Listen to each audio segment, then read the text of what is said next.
आइए हम परमेश्वर के वचन में जाएंगे। हम देखेंगे यशाया, हम उसका 58 का 9 और 11 हम पढ़ेंगे और पवित्र आत्मा आपकी जिंदगी में चमत्कार करेगा।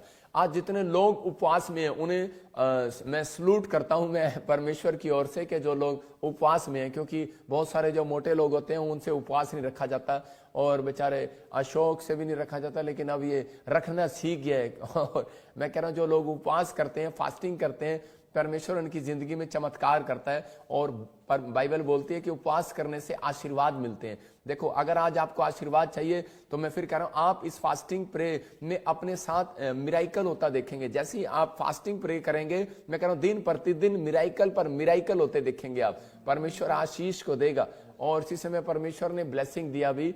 देखो, उपवास करने से आशीर्वाद मिलता है। हम बाइबल में पढ़ते हैं, देखो उपवास करने से क्या आशीर्वाद मिलता है। हाँ पढ़ेंगे। तू पुकारेगा हाँ और यहोवा उत्तर देगा। हाँ। तू दुहाई देगा और वो कहेगा मैं यहाँ हूँ। यदि तू अंधेर करना और अंगुली उठाना और दुष्ट बातें बोलना छोड़ दे, यहोवा तुझे लगातार लिए चलेगा। हाँ। और अकाल के समय तुझे तृप्त और तेरी हड्डियों को हरी भरी करेगा। हाँ। और तू सींची हुई बारी और ऐसे सोते के समान होगा जिसका जल कभी नहीं सूखता। बोलो हालेलुया।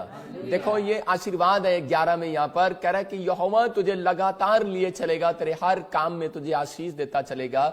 और कह रहा है अकाल के समय में, कर्जे के समय में, बीमारी के समय में, प्रॉब्लम्स में, कह रहा है जब तू भूखा होगा, बिजनेस नहीं होगा, हो सकता है आज आपके पास जॉब ना हो सकता है आपके पास बिजनेस ना हो सकता है आपके पास फ्लैट ना हो सकता है आपके पास कोई आशीष ना हो, लेकिन बाइबल बोलती है कह रहा है कि तेरी हड्डियों को हरी भरी करेगा। इसका मतलब एक गवाही आपकी हड्डियों में जान डाल देगी आज यीशु मसीह के नाम में।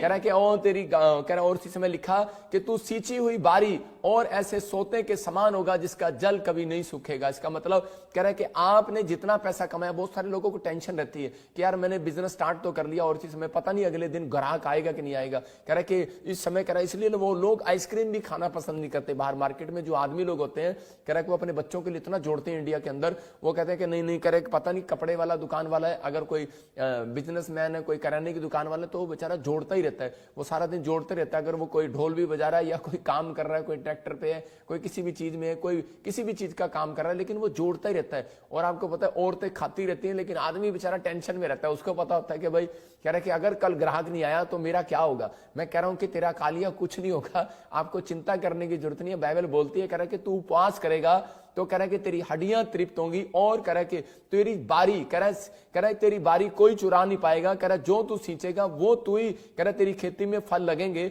और कह रहा है कि जल कभी नहीं सूखेगा तेरा, कह रहा है जिसका जल कभी नहीं सूखेगा। इसका मतलब कह रहा है तेरा बिजनेस कभी नहीं सूखेगा, तेरी हड्डियां कभी नहीं सूखेंगी, कह रहा है कि तेरी मांसपेशियां कभी नहीं सूखेंगी। डोंट वेरी, कह रहा है तेरा बिजनेस सूखने नहीं देगा परमेश्वर। कह रहा है कि आज इस बात को समझना है आपको। कह रहा है जितने दिन आपके ठहराए गए हैं, जितने दिन आप इस धरती पर आशीर्वाद लेकर आए हो परमेश्वर से, बाइबल बताती है कि उपवास करने वाले को आशीर्वाद है। कह रहा है क्या आशीर्वाद है, कह रहा है कि लगातार उसे लिए चलेगा परमेश्वर। इसका मतलब कि वो लिए चलेगा आपको। दूसरा कह रहा है कि अकाल के समय, कह रहा है कि आपके अगर किसी भी प्रॉब्लम्स है, कोई भी मतलब अब तक कोई बढ़ोतरी नहीं हो रही, तो परमेश्वर आपको हर समय में संभाल कर रखेगा और आशीषें देगा आपके लिए। और फिर बाइबल बोलती है कह रहा है कि जल वो कभी नहीं सूखेगा। इसका मतलब आपके दिमाग में जो कोई टेंशन चल रही है कि पता नहीं मेरा बिजनेस चलेगा कि नहीं चलेगा, लेकिन परमेश्वर का आत्मा कह रहा है कोई तेरा बिजनेस सूखेगा नहीं, तेरी दुकान पर ग्राहक आएंगे। क्योंकि भजन संहिता में लिखा कि ग्राहकों को यहोवा भेजता है यीशु मसीह के नाम में। कह रहा है कि तेरी दुकान पर ग्राहकों को भी यहोवा भेजता है। कह रहा है ग्राहक भी जो है ना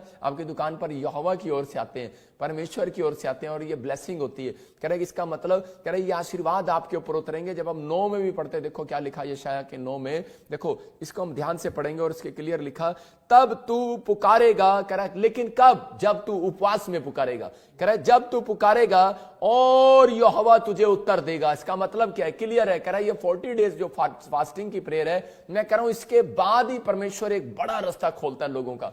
ये फास्टिंग प्रेयर करने के बाद मैं कह रहा हूं आप कैसे भी गहरे काम में हो, कैसे भी प्रॉब्लम्स में हो, मैं आपको हिम्मत दे रहा हूं फास्टिंग प्रेयर के लिए कि हम रोज फास्टिंग प्रेयर करते हैं। देखो मुझे नींद आती है, मैं संडे से लेकर जाग रहा हूं और उसी समय मंडे भी मुझे करना है, लेकिन मुझे उसी समय फिर यहां पर आना है, फिर प्रार्थना करनी है, कितना काम करना है, फिर मुझे बैठना है। लेकिन मुझे किस लिए, क्योंकि ताकि परमेश्वर का काम करना है। हम उसके नौकर हैं, हम उसके बच्चे हैं, हम उसके दास हैं।